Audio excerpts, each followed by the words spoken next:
Selamat pagi semuanya, perkenalkan nama saya Angela Febrianti Sucipto dengan NRP 161302001. Selamat siang semuanya, perkenalkan nama saya Gloria Ananda Widiasari dengan NRP 161302003 dari program studi Pendidikan Guru PAUD.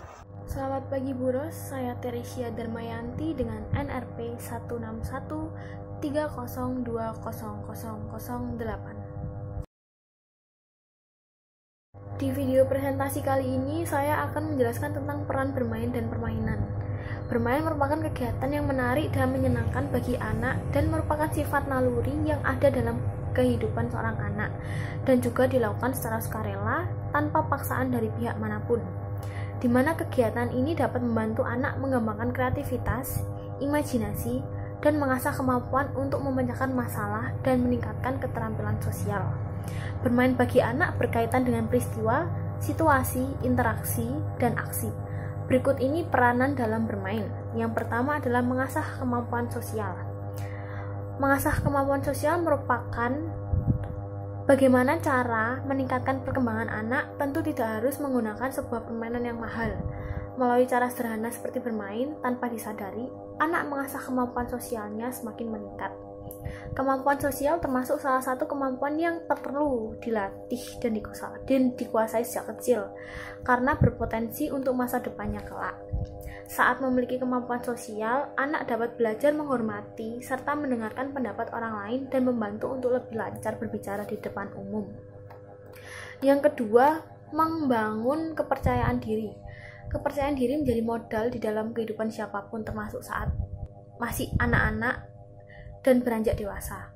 Untuk itu, berpura-pura menjadi profesi ataupun yang diinginkannya membantu anak menikmati permainan tersebut dan percaya diri walaupun itu tidak nyata. Misalnya saja saat anak dan orang tua berpura-pura sebagai superhero, maka si anak seolah-olah merasakan sensasi menjadi karakter itu, sekaligus meningkatkan kepercayaan diri. Melalui imajinasi yang tidak terbatas, anak-anak yang mencoba bermain sesuai profesi impiannya kelak, hal ini tentu dapat membantunya memiliki pandangan positif, kepercayaan diri, serta harus berusaha dalam mencapai segala cita-citanya. Yang ketiga adalah memberikan kesempatan untuk memecahkan masalah. Walau hanya sebuah permainan dengan berpura-pura menjadi profesi tertentu, secara tidak langsung, anak dapat berimajinasi seolah-olah dirinya menghadapi situasi kesulitan. Pada situasi tertentu, ketika bermain memacu anak berpikir dalam menemukan berbagai solusi terhadap masalah yang sedang terjadi. Saat bermain bersama orang tua juga bisa berperan untuk melatih dirinya dalam menemukan masalah. Dengan cara seperti anak dapat bertantang dan berusaha menghadapi masalah yang ada di depannya. Bila rutin dilatih, tidak bisa dipungkiri kalau dirinya akan terbiasa serta tanggap dalam mengatasi masalah di kehidupan nyata. Yang keempat, meningkatkan kreativitas. Jika orang tua perhatikan, anak-anak yang suka bermain akan memiliki dunianya sendiri. Mereka seolah-olah menikmati berbagai keajaiban serta petualangan di dalamnya. Tak jarang orang tua pun diajak untuk masuk ke dalam imajinasinya. Ketika bermain tanpa disadari dapat meningkatkan daya kreativitas anak. Semakin banyak yang pernah dimainkan dapat membuatnya melakukan berbagai hal serta berusaha membangun dunia impiannya. Misalnya saja, si anak berperan menjadi tentara dan mengharuskan dirinya membantu sebuah bangunan dari kardus bebas. Secara tidak langsung, anak dapat beraktivitas, berkembang demi menunjang permainan yang dibuat dengan imajinasinya sendiri. Yang kelima, melatih perkembangan emosi. Saat anak bermain dengan orang lain, maka ada interaksi yang mengharuskan dirinya belajar berekspresi sesuai dengan situasi. Banyak ekspresi yang digunakannya saat bermain, seperti bahagia, sedih, atau marah. Selanjutnya adalah fungsi bermain dan permainan. Bermain merupakan kegiatan yang dilakukan untuk memperoleh kesenangan, tanpa mempertimbangkan hasil akhir dari permainan tersebut. Sebagian orang tua yang berpendapat bahwa anak yang terlalu banyak bermain akan membuat anak menjadi malas belajar dan menjadikan rendahnya kemampuan intelektual anak. Adapun fungsi dari bermain adalah sebagai berikut. Yang pertama, melatih perkembangan sensori dan motorik anak.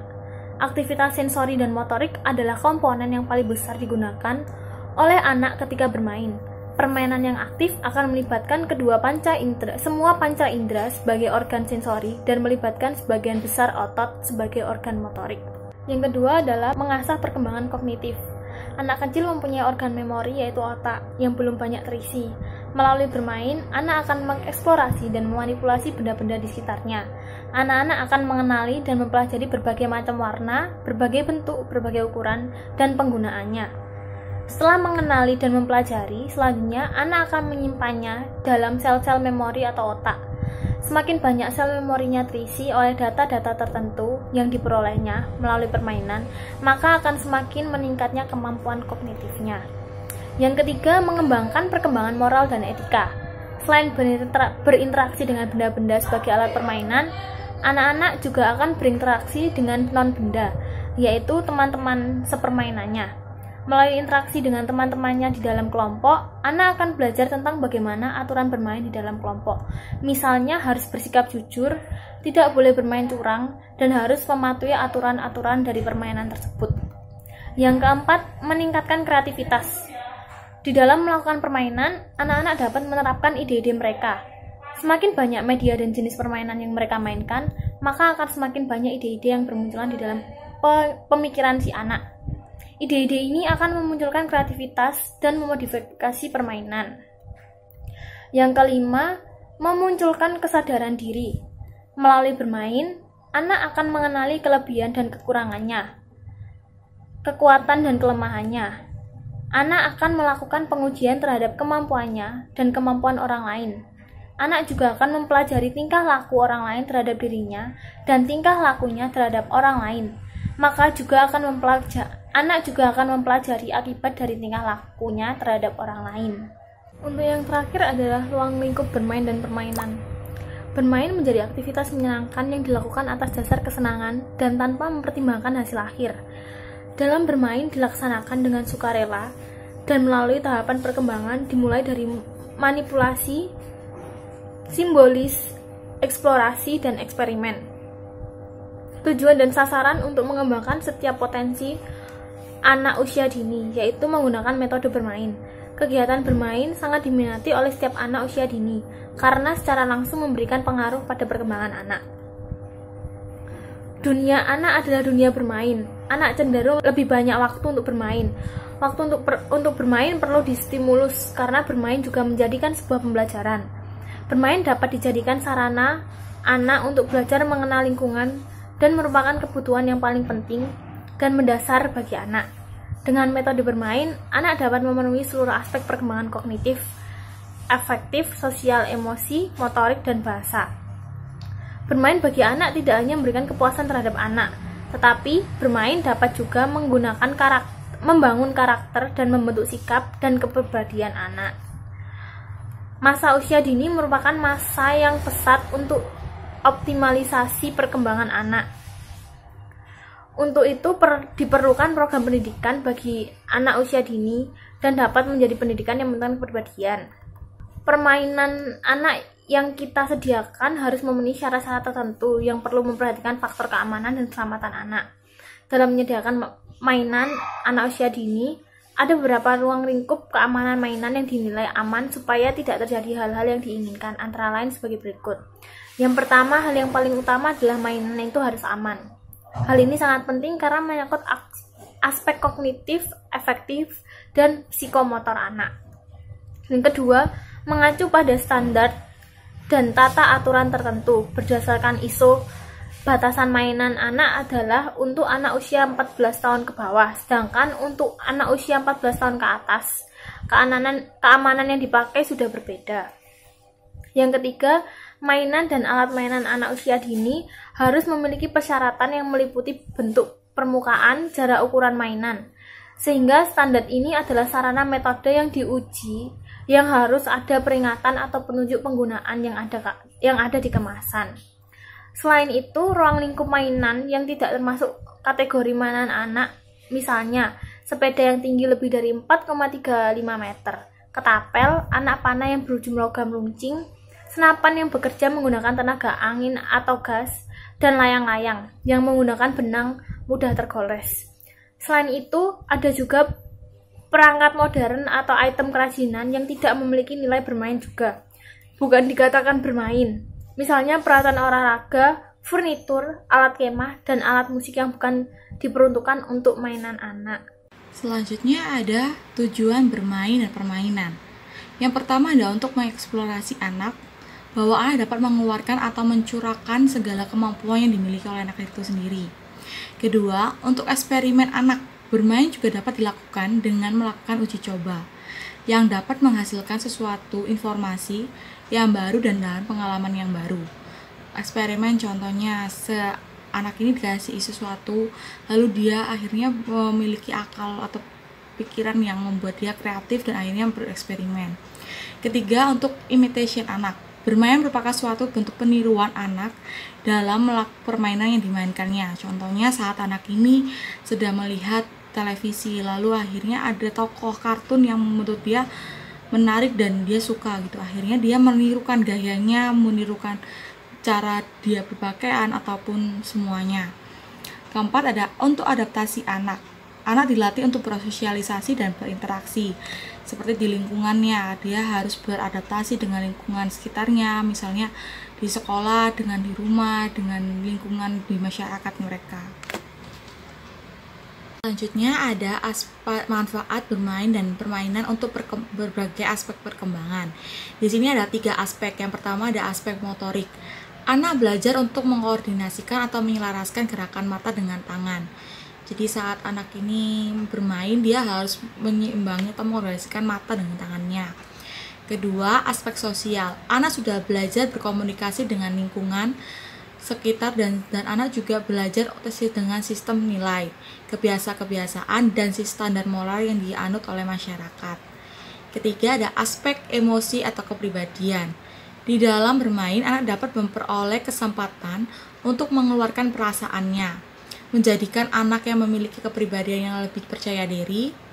Anak juga diajarkan untuk bersikap dan bertingkah laku yang sopan dengan temannya atau di lingkungan sekitar, dan bersikap jujur. Nah, selanjutnya itu ada faktor-faktor yang mempengaruhi kegiatan bermain anak. Di sini terdapat bagan kan, itu terdapat ada 7 faktor yang dapat mempengaruhi anak. Yang pertama itu ada kesehatan, perkembangan motorik, intelijensi, jumlah waktu bebas, status ekonomi sosial, jenis kelamin, dan peralatan bermain. Itu adalah penjelasannya. Yang pertama, kesehatan. Semakin anak sehat, maka akan semakin aktif untuk bermain. Jadi di saat anak tuh sehat, memiliki daya tahan tubuh yang kuat, tuh pasti anak tuh akan semakin aktif dalam bermain, dalam melakukan hal apapun yang mereka inginkan. Kedua, perkembangan motorik. Pengendalian motorik yang baik memungkinkan anak terlibat dalam permainan aktif.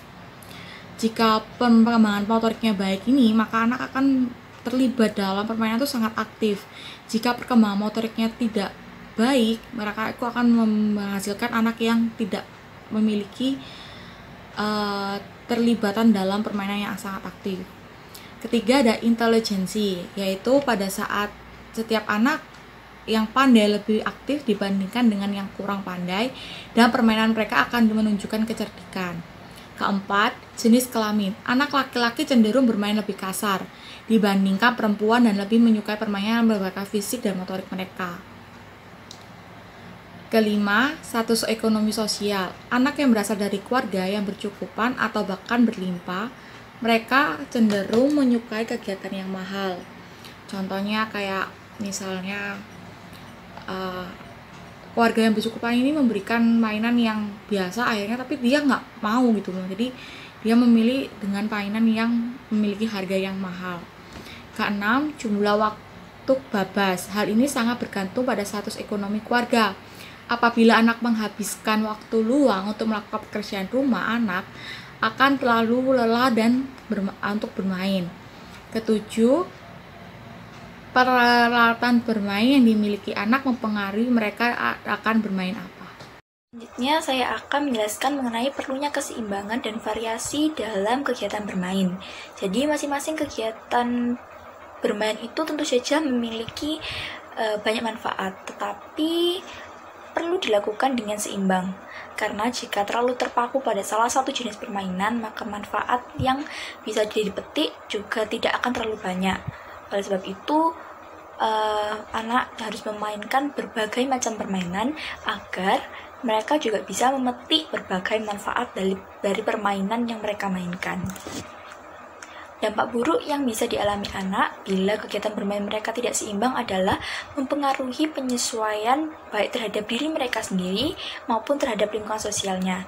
Selain itu, jika variasi bermain anak terlalu sedikit, maka kesempatan anak menemukan kebutuhan bermain yang sesuai dengan dirinya juga kecil kemungkinannya. Oleh sebab itu, anak harus dibiarkan untuk bereksplorasi, untuk memainkan berbagai permainan yang ingin mereka mainkan, tapi dengan pengawasan orang tua yang pasti. Saya akan membahas mengenai risiko bermain. Sebelum membahas lebih lanjut mengenai risiko bermain, saya akan menjelaskan dahulu kenapa ada risiko dalam bermain. Jadi setiap aktivitas manusia itu pasti mengandung unsur risiko. Risiko tersebut ditengarai berdasarkan 3 unsur. Keberadaan 3 unsur inilah yang menjadi dasar diambil atau tidaknya sebuah kegiatan berdasarkan risikonya, termasuk kegiatan bermain. Berikut adalah unsur-unsurnya.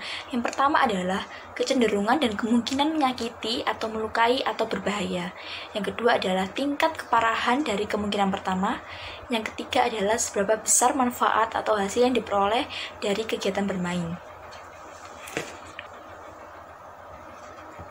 Tidak terkecuali pada kegiatan bermain pada anak pun juga mengandung faktor-faktor risiko yang harus diperhatikan agar setiap kegiatan bermain mampu memberikan manfaat yang besar bagi anak. Nah, resiko bermain pada anak itu sendiri dibagi menjadi 3. Yang pertama adalah resiko fisik dan kesehatan. Apa aja sih resiko fisik dan kesehatan yang dialami anak saat anak bermain? Berikut adalah kemungkinan resiko fisik yang bisa dialami anak. Yang pertama adalah jatuh. Jatuh itu terjadi karena gerakan tidak seimbang. Yang kedua, cedera tanpa jatuh. Anak cenderung tidak berhati-hati dan mungkin juga karena alat bermain mengalami kualitas penurunan sehingga tanpa disadari, tanpa anak itu jatuh, mungkin anak itu tergores oleh alat permainan atau tergores dengan temannya. Jadi anak itu cedera tapi tanpa jatuh. Yang ketiga adalah keracunan. Perlu ditanamkan pada diri anak bahwa hanya makanan yang boleh dimasukkan ke dalam mulut. Ini karena mungkin ketidaktahuan anak bahwa hanya makanan yang boleh dimasukkan ke dalam mulut. Jadi bisa dilihat banyak anak-anak yang kadang suka memasukkan tangan dalam mulut atau memasukkan pensil dalam mulut. Jadi perlu ditanamkan kepada anak bahwa hanya makanan dan minuman saja yang boleh masuk ke dalam mulut untuk menghindari risiko keracunan. Yang keempat adalah kelelahan. Jika hal ini terus-menerus terjadi, tidak mustahil anak akan kehilangan banyak energinya dan akhirnya anak menderita sakit. Karena anak biasanya kalau bermain tuh mereka lupa waktu sampai mereka tuh kelelahan. Mereka lupa makan, mereka lupa tidur. Akhirnya bisa menimbulkan anak itu jatuh sakit karena akibat kelelahan yang terus-menerus. Terus yang selanjutnya adalah kurang gerak. Diperlu pengawasan agar anak tidak terpaku pada kegiatan bermain tertentu. Misalnya seperti bermain game di gadget atau bermain game di komputer. Hal tersebut itu bisa mengakibatkan kurang mengakomodasi anak untuk bergerak. Jadi anak hanya diam saja seharian untuk bermain game di gadget atau di komputer. Selanjutnya adalah sakit mata. Sakit mata ini bisa diperoleh oleh aktivitas bermain yang pasif dan di dalam ruangan atau indoor secara terus-menerus. Jadi seperti yang sebelumnya, seperti risiko yang kurang gerak, ini sakit mata kebanyakan disebabkan oleh bermain anak zaman sekarang yang suka bermain gadget, bermain komputer yang secara terus-menerus dalam waktu yang lama akan menyebabkan mata mereka sakit karena mereka akan menatap layar itu biasanya mereka menatap layar bisa lebih dari 2 jam. Selanjutnya kotor itu bukan sebuah masalah sepanjang kotor itu bukan pengertian dari sarang kuman. Jadi ada banyak yang bilang kalau berani kotor itu baik. Jadi membiarkan anak itu untuk bereksplorasi, membiarkan anak itu untuk bermain dengan lingkungan dan dengan alamnya. Tapi selama dalam pengertian kotor itu bukan sarang kuman. Jadi setelah bermain kotor-kotoran mungkin anak bisa langsung dibersihkan agar tetap terjaga kebersihan dan kesehatan anak. Selain resiko fisik dan kesehatan, yang selanjutnya adalah resiko psikis. Resiko psikis dari bermain itu yang pertama adalah kebosanan. Jadi supaya anak tidak mengalami kebosanan, Alangkah baiknya menyediakan berbagai alternatif kegiatan bermain agar anak bisa beralih permainan ketika anak itu mengalami kebosanan. Yang selanjutnya adalah motivasi kegiatan lain menjadi menurun. Anak yang semenjak kecil tidak diberi mainan, tidak diberi mainan yang cukup atau yang bervariasi, akan berpatok pada satu jenis mainan saja, yang mengakibatkan anak ini akan malas untuk bermain dengan jenis mainan yang lainnya karena dia hanya suka sama satu jenis permainan itu saja. Jadi perlu adanya supaya ini tidak terjadi, perlu adanya tadi variasi dan keseimbangan dalam kegiatan bermain anak. Dan selanjutnya adalah emosi mereka menjadi labil. Jadi ditemukan fakta bahwa bermain membuat anak-anak mudah marah, mudah sedih, dan mudah bosan. Jadi bermain itu harus tahu waktu. Jadi biar anak tahu waktu dan pengawasan. Jadi biar anak itu tetap bertindak dan berkelakuan seperti yang sewajarnya dan tidak sampai menimbulkan emosi mereka labil seperti mereka mudah marah, mudah sedih, atau mudah bosan. Yang terakhir adalah resiko sosial. Resiko sosial ini tidak bisa dihindarkan karena anak-anak ini biasanya bermain dengan teman-temannya, sehingga bisa saja terjadi resiko sosial. Kemungkinan resiko sosial ini terjadi pada anak ketika bermain. Yang pertama adalah bertengkar. Bertengkar itu adalah benturan kepentingan, keegoisan, dan keengganan berbagi menjadi penyebab timbulnya pertengkaran. Karena anak itu pada dasarnya tuh egois. Jadi mereka merasa apa yang mereka temukan pertama kali itu punya mereka, padahal itu sebenarnya punya bersama. Jadi itu yang biasanya menimbulkan pertengkaran di anak-anak. Terus yang kedua adalah eksklusivitas, terjadi karena anak memiliki kecenderungan berkelompok. Jadi anak hanya berkelompok, misalnya anak hanya bermain dengan temannya 3 orang itu saja. Terus ada anak baru masuk, dan anak yang baru masuk itu tidak diajak bermain karena ya mereka hanya nyaman dengan 3 temannya itu. Jadi itu yang namanya eksklusivitas. Terus yang ketiga adalah minus sosialisasi. Jadi kenyamanan bermain sendiri, keengganan menunggu dan berbagi membuat anak tidak mau meninggalkan zona aman dalam bermain. Jadi anak ini cenderung takut untuk bermain. Bisa saja anak ini cenderung takut untuk bermain dengan teman-temannya karena dia tidak suka untuk berbagi, tidak suka untuk menunggu. Jadi anak tetap nyaman dan merasa aman ketika mereka bermain sendiri, karena apapun yang mereka punya, mereka bisa mainkan itu sendiri. Nah, sekian dari presentasi kami. Terima kasih sudah mau mendengarkan penjelasan mengenai materi hari ini. Sampai bertemu di video selanjutnya. Selamat siang. Selamat melanjutkan beraktivitas, Tuhan memberkati.